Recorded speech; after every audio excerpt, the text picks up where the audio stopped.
such a peaceful and tranquil place, away from the concrete jungle. Well, for that matter, we are in a jungle.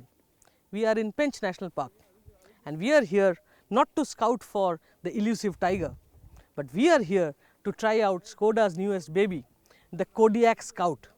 The car you see right in front of me is a 4x4, and Skoda has given us the opportunity to try it out both on the road and off it in this beautiful surrounding. So let's get started and show you first what this car is all about, and then we'll go into the interiors, and then we will talk about the drive feel.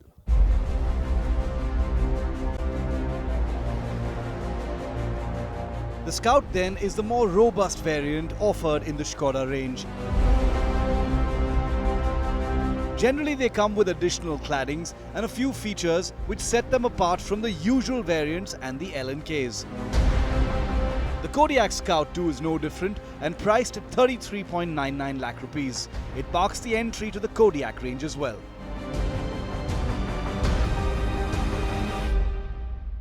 Now the Scout badging means that this is the more roughy-tufty Skoda out here, and what symbolizes this brand is the kind of looks the car give you. First of all, the silver scuff plating out here is new, and this is special to the Scout range, and it covers the whole bumper as you can see. Then we get all LED headlamps. Apart from the headlamps, there is a nice little LED DRL out here which lights up very bright, and it also doubles up as the indicator. Right below are the fog lamps and the cornering lamps, and this is the headlamp washer which operates from your toggle inside the cabin. Overall, the front end looks really nice with this large bulky grille and the new Skoda logo. Unmistakably a Skoda is what I can refer this SUV to be like. When we come over to the profile, we will see some little neat touches which differentiate the Scout from the standard car, starting with the mirrors. This silver finish coupled with this deep blue rich color looks really nice. I quite like this combination, and it's got a little DRL as well. This is for the indicators. These are all LED lights. Next up, all LED tail lights. These are nice wraparound units which light up well and give you a nice view if you are tailing the car. So how you open the boot is very simple. If you have a lot of luggage in your hand, all you do is that. Quite simple, clever I say. And then you put in your luggage,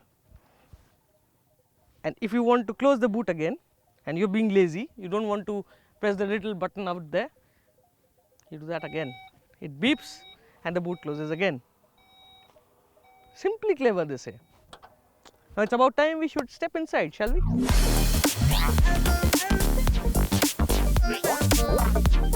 First and foremost, it gets a nice little wood treatment all across the dash, and there are some panels out here also which are wooden finished. Infotainment system is also a nice new addition. Now what it does is, apart from being a nice little touchscreen unit, it also understands gestures.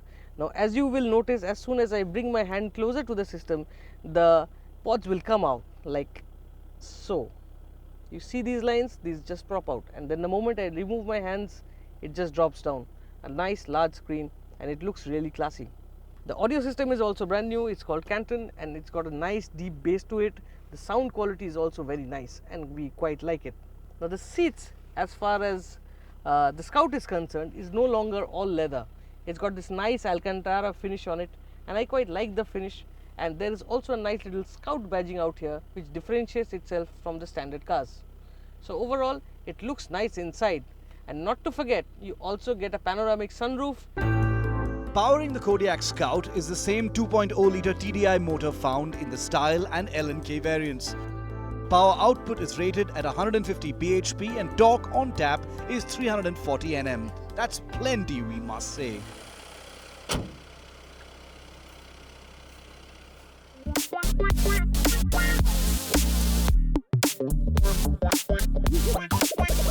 It's got a lot of power.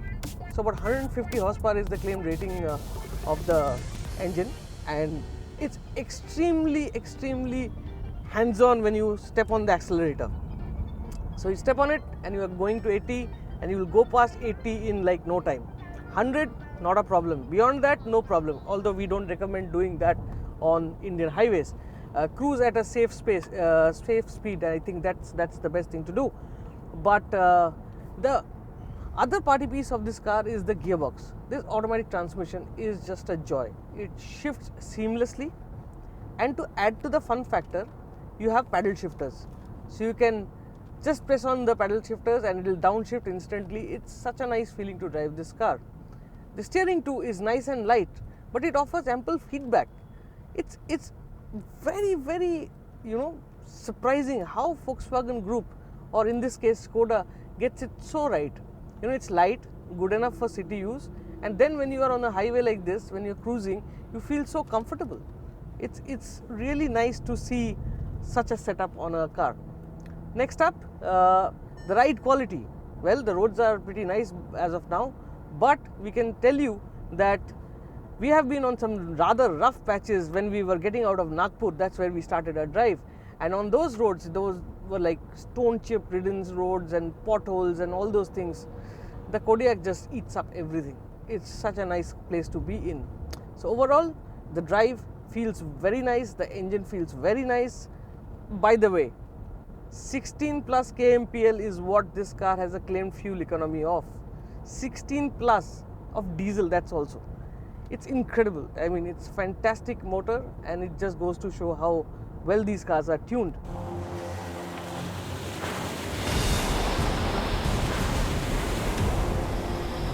The only technical difference with the standard Kodiaq then is the availability of a certain off-road mode.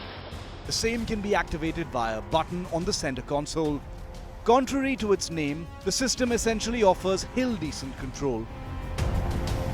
This allows the driver to tackle a descent in a more controlled fashion. Apart from that, the Kodiaq Scout remains to be a capable off-roader thanks to its AWD system and generous ground clearance. Now many might refer to the Kodiaq Scout as a minor upgrade to the standard SUV, but what it offers is more value. Add to that the new 4-year, 1 lakh kilometer warranty, and suddenly the Scout becomes a viable option.